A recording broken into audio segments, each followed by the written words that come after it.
Apparently, MAGA hates the comic book cartoon now. You got to cover the Invincible story. I said, what's that? I said, well, it's this comic book that became a TV show, and it's this cartoon. They complain, whine, and cry about everything, and then they go out of their way to find things that they don't even like a comic book superhero show. I said, hey, Ben, explain this to me like I'm a grown man. Can you explain this story to me like I don't want to yuck anybody's yum. Just to not like it and then have more things to complain about. He had to go.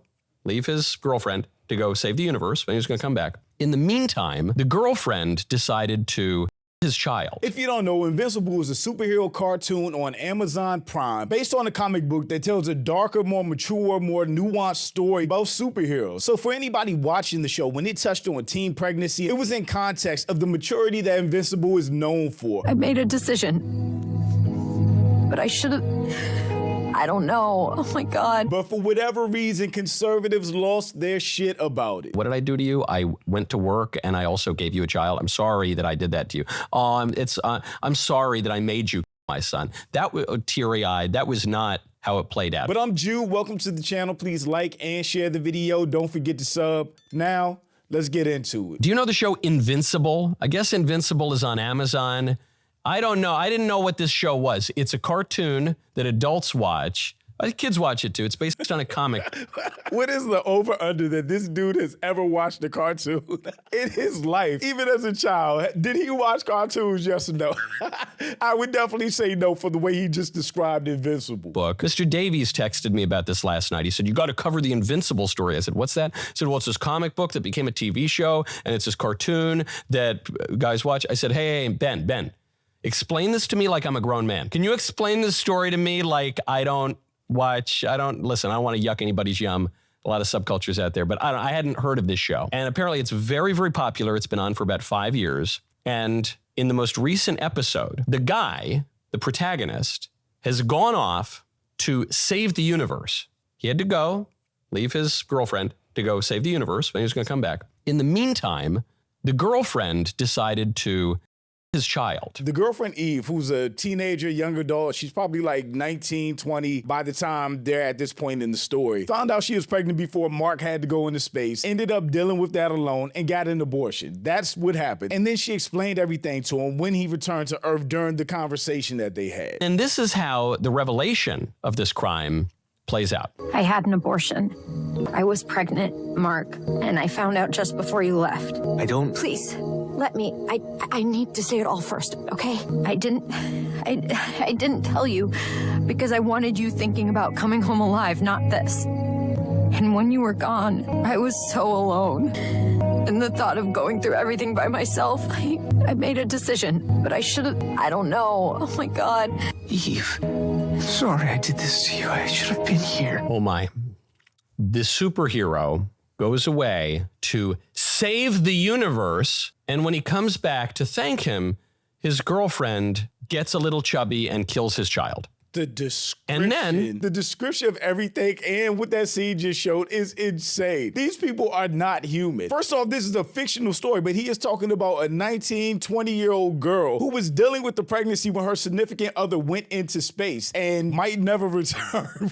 So she made a decision that was best for her. And when he returns, she's emotional about it. There's nuance to the conversation and the situation as a whole. And even though they're fictional characters of cartoon, they are two humans discussing a situation in the most human way possible. Them both crying, them both trying to process and deal with it, and him still being there for her at the end of the day. What is the outrage? As if that weren't bad enough, his response is, I'm so sorry that I did this to you. I'm sorry that I went off to save the universe and that you were a little lonely. I mean, you still have like friends and family, but you were a little lonely. You were a little upset that your husband was saving the universe. Again, like, I don't even want to go into all the details of this story, but Eve's father is a horrible person. She basically grew up in an abusive household because she has powers and her mother didn't protect her at all. So no, she doesn't have family and not really friends either, other than other superheroes that got their own stuff going on. It's so crazy I had to have a detailed conversation about a cartoon. And on top of everything else, Mark didn't go into into space for a little while. He went to participate in a war against an invincible race of aliens called the Viltrumites. So he basically went off to war, not even sure if he will return, let alone her being sure he will return. So you murdered my child. I'm sorry, that's on me, my bad. Just for comparison, my mind went to a similar scenario, not perfectly yet, the details don't perfectly line up, but it's similar enough to compare how an abortion revelation scene played out in our popular media about 40, 50 years ago. I know you blame me for losing the baby. Yes. I know what that meant to you. This is a completely different scene. In Godfather 2, Michael and his wife, Kay, are completely living separate lives. She's disenchanted with everything he has going on. She never wanted to be part of the mafia, didn't want him to be part of the mafia. He basically lied to her. So their relationship was already on the outs. She found out she was pregnant while he was traveling. I think he went to Cuba to handle like whatever deal they had going on with the casinos and the government there. And she ended up getting an abortion while he was gone, hid it from him, and then threw it in his face kind of vindictively to get back at him because she was mad at him and leaving him anyway. And then he reacted in anger. This is one of the very few times we see in the whole Godfather trilogy, well, not the trilogy, and Godfather 1 and 2, which are both perfect movies, that Michael raised his voice, lost his temper, and actually put hands on somebody. So it's two completely separate situations. The teenagers loving each other, being in a loving relationship, and that happening, an older married couple that's already splitting up, discussing what happened. I'll make it up to you, Kay. Oh, Michael, you are blind. It wasn't a miscarriage. It was an abortion. An abortion, Michael. Just like our marriage is an abortion. Something that's unholy and evil. I didn't want your son, Michael. I wouldn't bring another one of your sons into this world. It was an abortion, Michael. It was a son, and I had it killed because this must all end. I know now that it's over. There would be no way, Michael. No way you could ever forgive me. Not with this Sicilian thing that's been going on for 2,000 years. So that's how that scene played out not that long ago in one of the greatest movies ever made. Not that I'm not saying I'm defending that kind of behavior from a man, but that definitely seems like he is. Those were the emotional stakes in the Godfather. Okay. The woman comes out and says, "Hey, while you were away, I had an abortion." And the man doesn't say, "Oh, I'm sorry I did that to you. I'm sorry." This is so stupid. Kay and Michael already had 2 kids. Kay and Michael were married adults. Kay and Michael were on the outs of their relationship. She used that as something that would hurt Michael intentionally. Completely separate of 2 teenagers getting pregnant and one being an alien and going into space. And on top of that, Eve was crying and having an emotional breakdown when she told Mark about it. This is the apples to oranges cherry pick situation that he's trying to make a stupid ass point about. What did I do to you? I went to work and I also gave you a child. I'm sorry that I did that to you. I'm sorry that I made you kill my son. That was teary-eyed. That was not how it played out. These people, and what we see from them gutting the voting rights yesterday, the Supreme Court just gutted the Voting Rights Act of 1965. Which was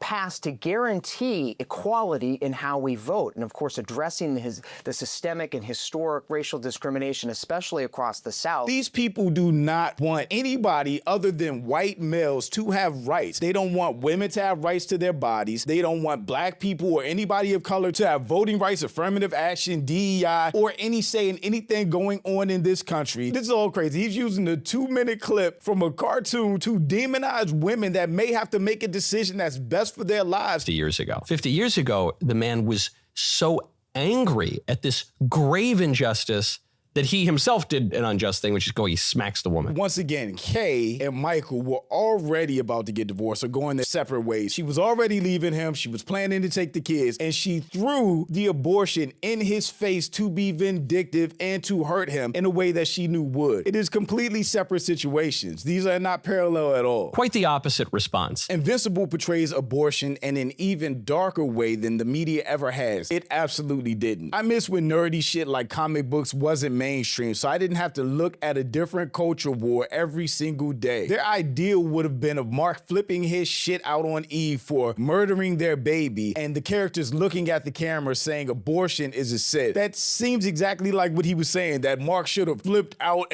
and hit her into space or something. What are we talking about? Opens up with kids watch Invincible. Opinion immediately discarded. Yes, Invincible is 100% an adult show, has never been advertised for kids. Man, for real, I legit finished episode 8 and was excited to see what people thought of Thrag, who is what everybody was waiting for in this season, and ran into this wave of BS. And that wasn't the only take like that. There were a bunch of them, actually. I find it absolutely ironic that a show that is supposedly about superheroes, about people who are meant to rise above normal human weakness and stand as symbols of hope, that is not what Invincible is about at all. Invincible dissects all of those superhero tropes and gives nuance to the actual characters as people living in the world dealing with real life stuff. One of the central characters, Adam Eve, goes and has an abortion, and from everything that's implied, that was Mark's child, his kid, and he didn't get a say. He was apparently absent, and his response to the situation is basically, well, this is hard, so I'm just gonna end it. Let that sink in for a second. These people are so weird. Besides the fact that they're making all of this about a comic book and a show from a comic book, Mark is a fucking alien, and Mark ran to space to basically fight superpowered space Nazis, and none of them thought they were gonna make it back. But to me, the stupidest part about all of this, and from everything that's implied, that was Mark's child. What the yeah, dummy, what are you talking about? Conservative men sees a woman character making decisions about her own body and gets mad and writes a whole rant about it. And right-wingers want everyone to believe they're not snowflakes. They definitely are, because they cry and complain about every fucking thing. They did it when they weren't in power. Now they're in power. You would think they would be happy and shut the fuck up and sit down somewhere, but they're still complaining about everything. They are the biggest crybaby snowflakes in the world. Why do conservatives even bother watching anything other than Pure Flix or Daily Wire shows? I genuinely like an answer, because why do y'all even bother to subject yourselves to art that you hate, to have something to complain about? That's it. This right here is a perfect summary of why conservatives will never win the fight for pop culture. What does your average moviegoer like to see? Stories about understanding, nuance, empathy, complexity, and aspiration. Things not compatible with an owning libs mindset. We need to get past this area of comic book content. There's nothing here worth keeping around. We need heroes for kids to look up to and inspire to be. These are just bad reflections of what actually works. People like that completely miss the whole purpose of something like Invincible or The Boys, which I'm not the biggest fan of. I like The Boys season 1, probably season 2, but at this point it's just kind of redundant to me. But just because these characters exist in these worlds doesn't take away from the millions of other normal kid-friendly comic books and shows. These are R-rated for a reason. They're for adults to watch, to be entertained by, to enjoy the content. Nobody is forcing anybody to watch any of these. Watching R-rated shows, then getting pissed that they're in fact R-rated. Exactly. Invincible ended 3 days ago. All I'm seeing on my timeline is discourse about Eve being a terrible person because she didn't want to keep the baby, bro. Oh my God. I think the speed crash was definitely accurate with all of this. And then if that wasn't enough, I saw a bunch of racist people so confused about how there could be black aliens in space on another planet. On another planet. These are not humans. They are aliens. They can come in any complexion, any way, shape, or form. It has nothing to do with them. I'm talking about a comic book and a cartoon. This is blowing my mind. I never truly understand the concept of black Viltrumites. How did they get the color and the hair? A history lesson for you. Black people were the first people on this earth. Everybody walking this earth today came from black people. There's a reason that black people are all over the spectrum of skin tones, because we can get darker, we can get lighter, we can get very light and damn near white passing. However, white people can't get darker. They can't look black. The human race started in Africa, and scientists have been admitted this. Humans first evolved in Africa, and much of human evolution occurred on the continent. The fossils of early humans who lived between 6 and 2 million years ago come entirely from Africa. You know, this is such a stupid question for several reasons. The fact that you think there needs to be an explanation for dark-skinned Viltrumites in a fictional story is just brain-dead activity. However, if you desperately need an explanation explanation, then look towards the human race as an example. The first humans, Homo sapiens, to walk the earth were all dark-skinned, from Africa, may I add. That was the default of humanity for a very long time. They don't want to hear that. At the end of the day, comic books, cartoons, anime are all art in different forms of expression, which are allowed to express different stories in different forms, especially the mature content among them. I think it's insane that conservatives who don't even watch the show or read the comic are using an Invincible clip to discuss abortion, to justify it as a crime, and to justify women not having rights to their own bodies, and men violently responding to them on top of all of that. They're just a bunch of unhappy losers at the end of the day. That's all they are. That's all they will ever be, no matter whether they're in power or not. But shout out to my channel members. Thank you so much for supporting and thanks for watching. Y'all let me know what you think about all this in the comments. And don't forget to follow me on Instagram for behind the scenes and life stuff. And I'll catch you next time. Peace.